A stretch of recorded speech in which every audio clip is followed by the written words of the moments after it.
guys, Buzz here from Jump 1069. I had to pull some strings, I had to jump through hoops, and I even had to bribe him with a milkshake, because my milkshake brings the boys to the yard.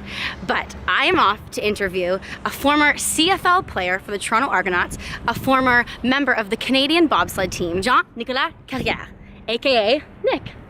Let's go talk to Nick. Thought we'd start off with a little healthy competition. Nick versus me. Milkshake chug off. And go. That's so thick. There's only one speed. No way. You have to hear the slurp. You have to hear the slurp.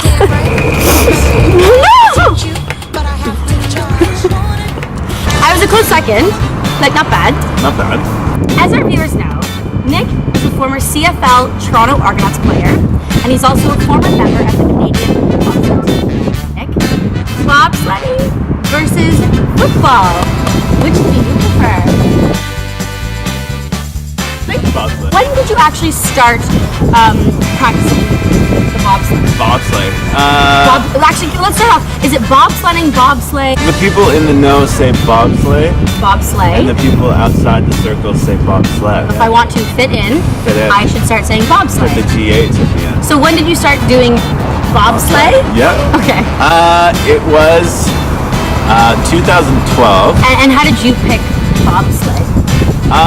At first, I wanted to, of course, do figure skating. I just thought that like my 230-pound frame wasn't going to be the best for that sport, so I figured, what can I do that's in line with, you know, the prototype of my body. And where did you get to travel with this bobsledding career? All over the world. Went as far as Russia. What's your fondest memory of that? I think we went tobogganing in St. Moritz, where bobsleigh was created. Okay. And we just tobogganed as a team, and we were racing little kids down the side of a hill. Do you see any connections between football and bobsledding? They're very closely linked, and bobsleigh actually recruits out of track and field and football.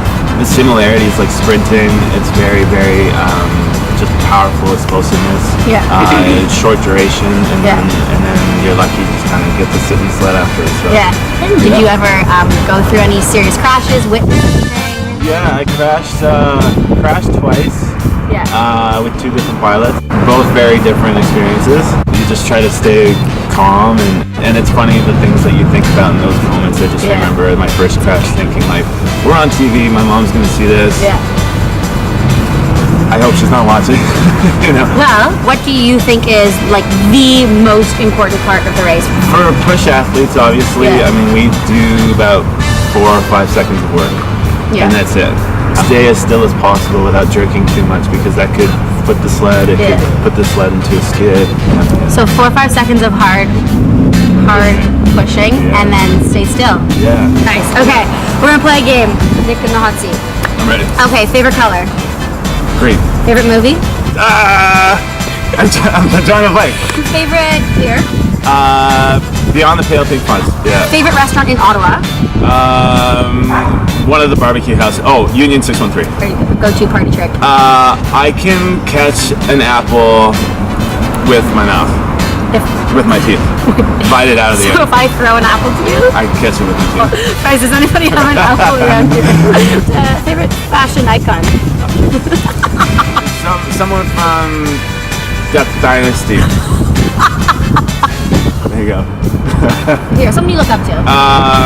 My mom. Hands down. And last but not least, what do you remind yourself every time you're heading into a big game or into a big race? Is there something you keep telling yourself? Don't mess up.